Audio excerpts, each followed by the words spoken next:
એટલે ખેડૂતોના વિવિધ મુદ્દાઓ છે। પ્રોમોલગેશન થયું પછી ખેડૂતોને કોઈ અરજીઓ સ્વીકારવામાં આવતી નથી અને ખેડૂતોને બચાવવા માટે કદાચ અમારા પ્રાણ પણ ત્યાગી દેવા પડે તો પણ અમારી સંપૂર્ણ તૈયારી છે। સોમનાથથી ગાંધીનગર સુધીની આપની યાત્રાનું આયોજન કરવામાં આવ્યું છે। સ્થાનિક સ્વરાજની ચૂંટણી પહેલા આપ નેતા પ્રવીણ રામે આ ખેડૂત બચાવો યાત્રાની જાહેરાત કરી હતી અને આજે સોમનાથથી એ યાત્રાનો પ્રારંભ પણ કરી દેવામાં આવ્યો છે અને છેક એક બાદ એક આમ આદમી પાર્ટીના નેતાઓને આડે હાથ લઈ રહ્યા છે, આરોપો લગાવી રહ્યા છે। છેક ગાંધીનગર સુધી તેમની રજૂઆત કરવા માટે હવે આમ આદમી પાર્ટીના નેતાઓ તૈયાર છે।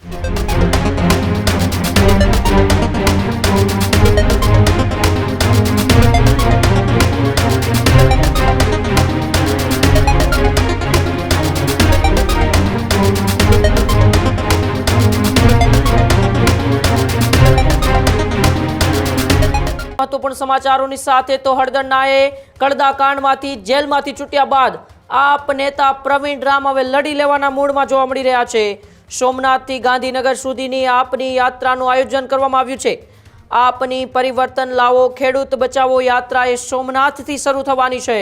આ યાત્રા સોમનાથથી ગાંધીનગર સુધી કાઢવામાં આવશે। ખેડૂતો પર લાઠીચાર્જ અને ખેડૂતોને જેલમાં ધકેલી દેવાના એ વિરોધમાં આ ખેડૂત બચાવો યાત્રા અને પરિવર્તન લાવો યાત્રાની શરૂઆત કરવામાં આવી છે। સ્થાનિક સ્વરાજની ચૂંટણી પહેલા આપ નેતા પ્રવીણ રામે આ ખેડૂત બચાવો યાત્રાની જાહેરાત કરી હતી અને આજે સોમનાથથી એ યાત્રાનો પ્રારંભ પણ કરી દેવામાં આવ્યો છે અને છેક એ રાજ્યના પાટનગર એટલે કે ગાંધીનગર સુધી આ યાત્રા એ ગામે ગામ થઈ તાલુકાઓએ થઈ ખેડૂતોને મળી લોકોની સમસ્યાઓને જાણીને છે ગાંધીનગર સુધી આમ આદમી પાર્ટીના નેતાઓ એ પહોંચવાના છે।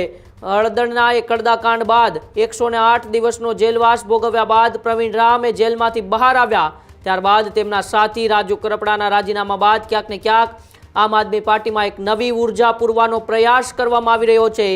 એક બાજુ રાજુ કરપડા એ એક બાદ એક આમ આદમી પાર્ટીના નેતાઓને આડે હાથ લઈ રહ્યા છે, આરોપો લગાવી રહ્યા છે કે ખેડૂતોના કામ નથી થતા, ખેડૂતોની અવગણના કરવામાં આવે છે, તેથી મેં પાર્ટી છોડી છે ને બધા વચ્ચે હવે પ્રવીણ રામે એક નવો દાવ રમ્યો છે ને દાવ છે એ ખેડૂત બચાવો પરિવર્તન લાવો યાત્રા જે સોમનાથથી શરૂ થઈને ગાંધીનગર સુધી જવાની છે।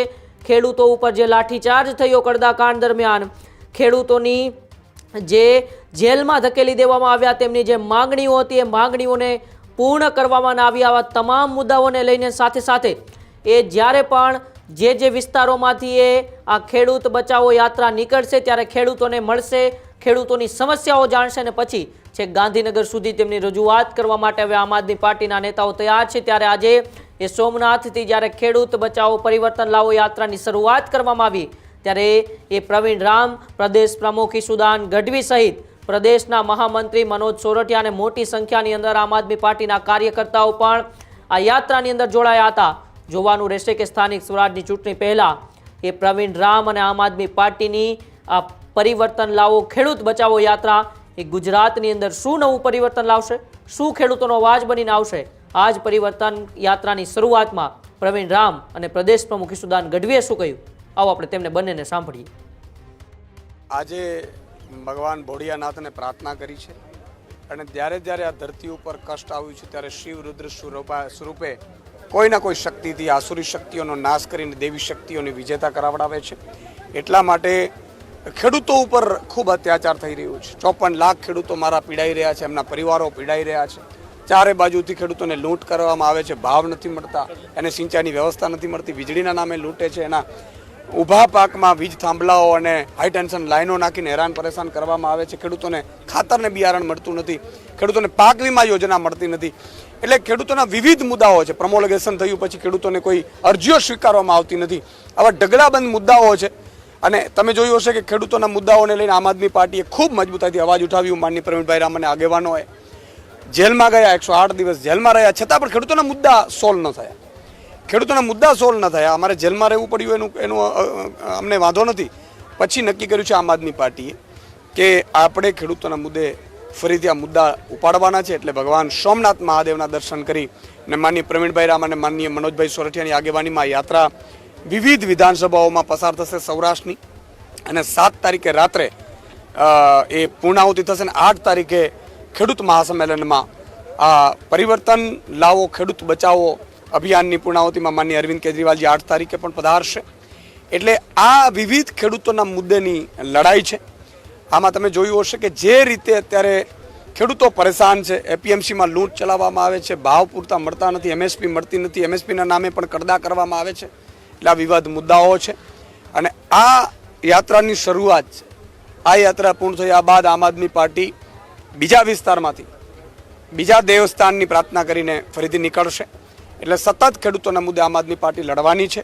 આજે અમને આનંદ એ વાતનો છે કે ખેડૂતો અમારી સાથે ખૂબ જોડાઈ રહ્યા છે. આ યાત્રામાં ખેડૂતોની વચ્ચે આ બધા આગેવાનો જશે, ખેડૂત સંગઠનોના આગેવાનો જશે, ખેડૂતોની સમસ્યાઓ પીડાઓ સમજશે, રાત્રે પાણી વારવામાં કઈ રીતે તકલીફ છે, દિવસે કઈ રીતે તકલીફ છે, કઈ રીતે તંત્ર દ્વારા હેરાન કરવામાં આવે છે, આ બધા મુદ્દાઓનો પણ આ યાત્રા દરમિયાન ખેડૂતોને પર્સનલી મળીને માનનીય પ્રવીણભાઈ અને મનોજભાઈ અને જ્યાં જ્યાં સમય મળ્યો હું પણ આ બધાને મળી અને સમસ્યાઓ જાણવાનો છે, ખેડૂતોને વચ્ચે જવાના છે. ચોક્કસથી આજથી જે ખેડૂતો માટેની એક યાત્રા શરૂ થઈ છે, પરિવર્તન લાવો કિસાન બચાવો જે અભિયાન છે, યાત્રા છે, એમની સોમનાથ દાદાના દર્શન કરીને શરૂઆત થઈ છે.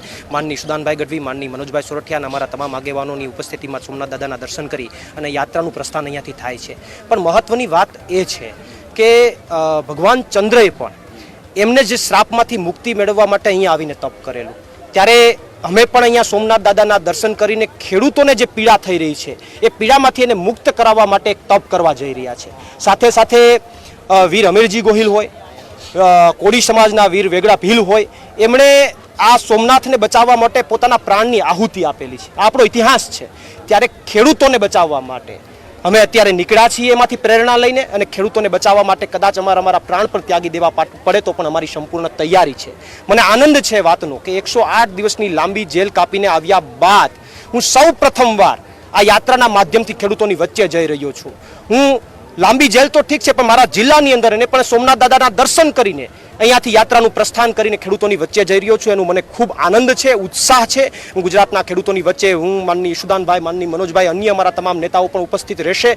ખેડૂતોની વચ્ચે જઈશું, એમના પ્રશ્નો સાંભળીશું, એના પ્રશ્નોને ઉજાગર કરવાનો પ્રયત્ન કરીશું અને જ્યાં સુધી લડવું પડે ત્યાં સુધી લડવા માટે અમે આગળ તૈયાર છે, કારણ કે સોમનાથ દાદાની શક્તિ હવે અમારી સાથે છે.